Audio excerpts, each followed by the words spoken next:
Hello, what's up mga lods? Nandito na naman ako. So, ayan, babiyahe na naman ako maaga.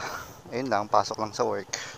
So, may pag-uusapan tayo ngayon mga lodi, pet, malu. Alright. So, sakay na tayo kay Blitzky. Okay. Yun. Ayusin muna natin yung ating mga side mirror. Yeah. By the way, yung side mirror ko guys is pinalitan ko na.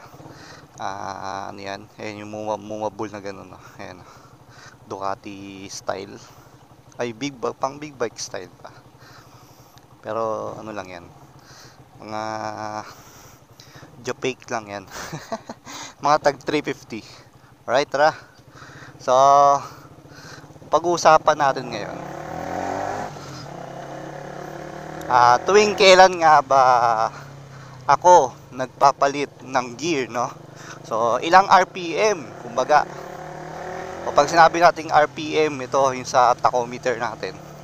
So, ilan dyan? Makikita nyo dyan, di ba? 0, 2, 4, 6, 8, 10. So, times 1,000 yan, di ba? Yan, 2,000 RPM, mga ganun. So, yan, tachometer. So, labas lang tayo ng village para isa-isayin natin yan.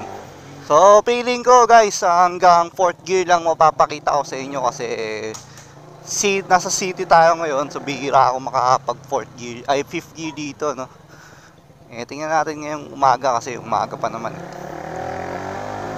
So guys, ang gamit ko nga pala, ang sprocket is 1542.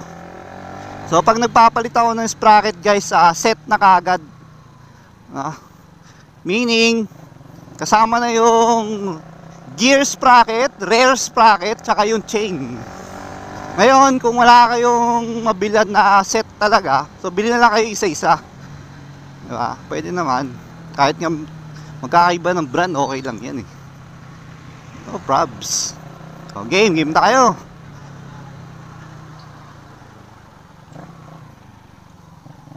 Okay, ito muna tayo dito. So, balik tayo ng first gear. First gear tayo. So, game guys. First gear. Ayun, 36. Second gear.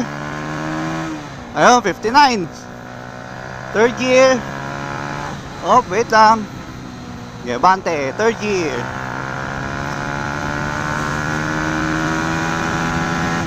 Ayun, 85. Ayun ko lang kung nakita sa camera. So, ulitin natin. Hanggang third gear, yun.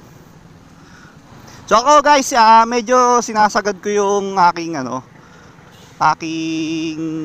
PM ko, sinasagad ko guys bago ako magpalit ng gear. Ayun mga 8,500 ako nagpapalit guys. Minsan nga 9,000 eh. Mga 8,500 RPM or minsan 9,000 RPM ako nagpapalit guys. Sa mga nagtatanong, no, malakas ba ang arangkada nito ni 1542? Yes na yes po, malakas din. Same siya sa 1438. Ang pinagkaibahan lang nila ni 1438, ito kasi may papansin mo talaga yung lakas ni 5th gear.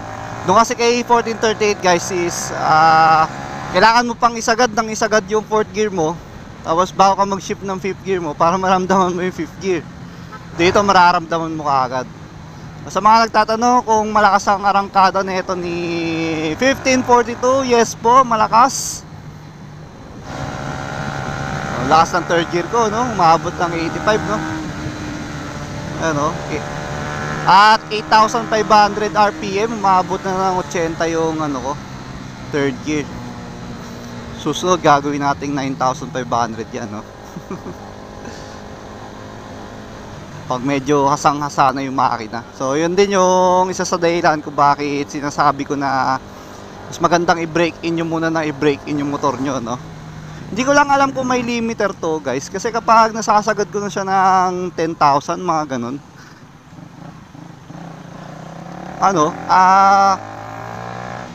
Parang umaano yung makina niya. Wong wong wong wong, parang ganun. Kusa na babagal. O ini-stop niya na yung pagbibigay ng gas.